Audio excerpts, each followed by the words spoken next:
ഇന്ന് ഞാനൊരു മുട്ട ബിരിയാണി ആയിട്ട് ഉണ്ടാക്കുന്നത്. ഞാൻ കുക്കറിൽ റൈസ് ആദ്യം വേവിക്കാൻ വെച്ചു, അതേസമയം തന്നെ മുട്ടയും പുഴുങ്ങാൻ വെച്ചു കേട്ടോ. പിന്നെ അതിലേക്ക് വേണ്ട വെജിറ്റബിൾസ് ഒക്കെയാണ് നമ്മൾ നെക്സ്റ്റ് കട്ട് ചെയ്യേണ്ടത്. അപ്പോൾ കുക്കറിൽ വിസിൽ വന്നിട്ടുണ്ട്, നമുക്ക് പോയിട്ട് വെജിറ്റബിൾസ് ഒക്കെ കട്ട് ചെയ്യാം.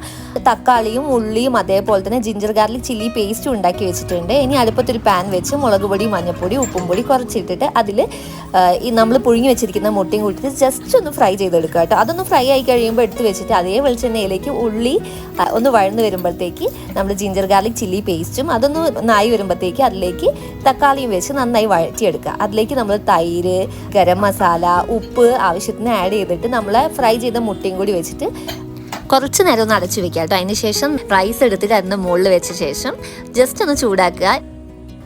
നമ്മൾ അടിപൊളിയായിട്ടുള്ള മുട്ട ബിരിയാണി റെഡി ആയിട്ടുണ്ട് കേട്ടോ. അപ്പോൾ എല്ലാവരും ട്രൈ ചെയ്ത് നോക്കുക.